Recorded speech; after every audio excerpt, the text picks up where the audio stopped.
Un saludo a todas y todos. Mi nombre es Gisela Ortiz, soy parte del equipo peruano de antropología forense y hoy vamos a conversar sobre el rol de los familiares en los procesos de búsqueda de personas desaparecidas. Entonces, ¿cuál es el objetivo de esta conversación, ¿no? Reflexionar y analizar las experiencias de participación en los procesos de búsqueda de personas desaparecidas, reconocer y revalorar a los familiares como principales actores de estos procesos,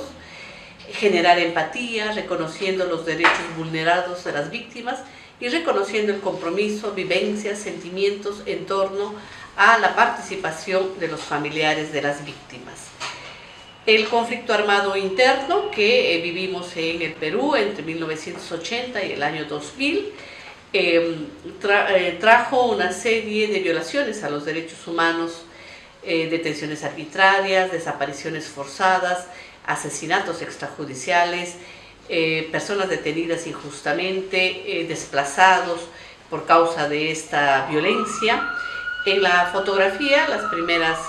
detenciones que empiezan a ocurrir en Ayacucho y las desapariciones también. Entonces, la primera respuesta frente a estas graves violaciones a los derechos humanos es la movilización de los familiares.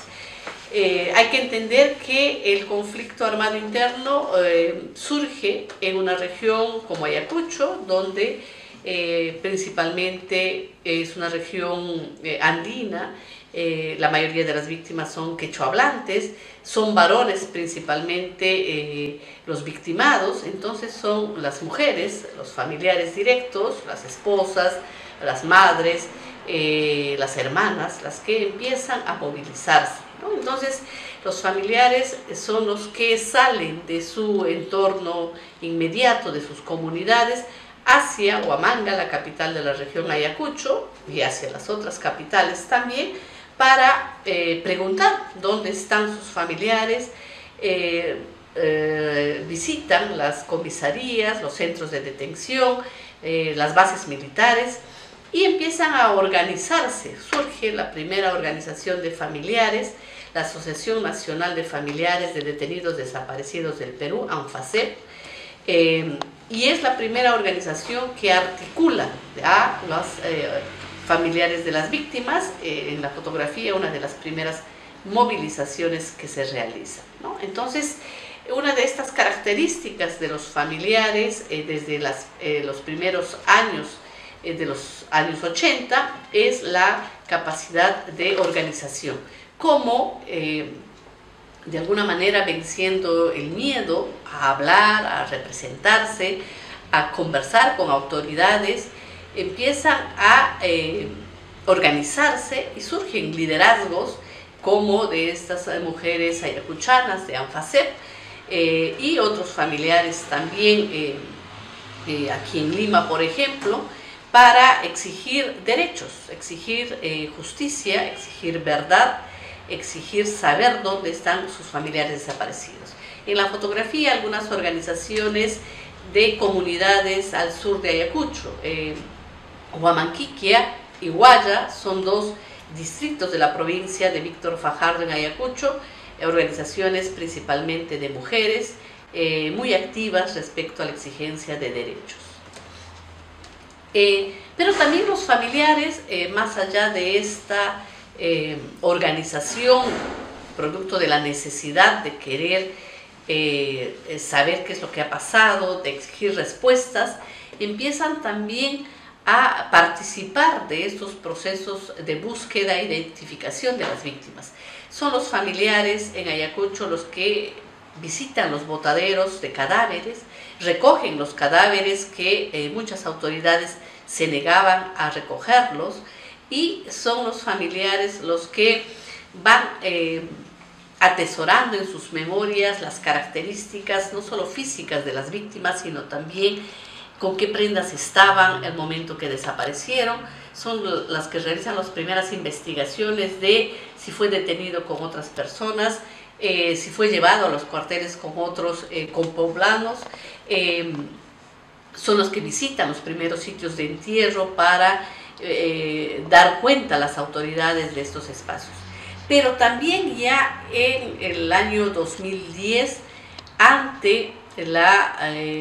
inoperancia de nuestros propios sistemas de justicia para la búsqueda de las personas desaparecidas, son los familiares de Ayacucho principalmente quienes empiezan a exigir un plan nacional de búsqueda de personas desaparecidas, recogiendo lo que ya la propia Comisión de la Verdad y Reconciliación había establecido, ¿no? La necesidad de un plan que se aboque como política de Estado a la búsqueda de los desaparecidos de manera paralela al acceso a la justicia, a la identificación de los responsables y a la sanción que corresponde por estos delitos. Los familiares son también quienes empiezan a exigir la identificación de estos cuerpos encontrados, pero también las restituciones dignas, que valore la decisión de los familiares de cómo despedirse, de cómo cerrar ese duelo, de cómo realizar estas ceremonias simbólicas con las características culturales de cada una de las comunidades. Se empiezan a dar estas restituciones colectivas en Ayacucho, con movilización a través de las calles en Huamanga, y en las propias comunidades también el acompañamiento de los familiares para la despedida de las víctimas. Otro aspecto fundamental respecto al tema de los derechos es la participación de los familiares en todas las formas de hacer memoria. La memoria como un instrumento para alcanzar un tipo de soberanía social frente a las instituciones del Estado. La memoria como una forma no solamente del recuerdo de lo que se ha vivido, de lo que se ha sufrido, sino también como un fin pedagógico de cómo compartimos esta vivencia con jóvenes, con estudiantes, con profesionales, para que de alguna manera se tenga esta garantía de la no repetición. Entonces, en comunidades como en Guaya se establecen algunos símbolos de esta memoria, la cruz, por ejemplo, una placa que recuerda a las víctimas, y en Huamanga, en La Hollada, en este espacio cercano al cuartel Los Cabitos, el lugar donde fueron encontradas restos de cientos de víctimas, los familiares de ANFACEP empiezan la exigencia de la construcción de un santuario de la memoria. Hay un compromiso político del Estado para que este santuario se construya a partir del próximo año, y los familiares van trabajando en esta exigencia de la memoria, teniendo principalmente como herramienta el propio testimonio, ¿no? Una verdad que la van compartiendo en los diversos espacios donde se representan, ¿no? En las conversaciones con autoridades, en los establecimientos de justicia, en los espacios públicos. Entonces es esta memoria activa la que permite de alguna manera movilizar y sensibilizar. La justicia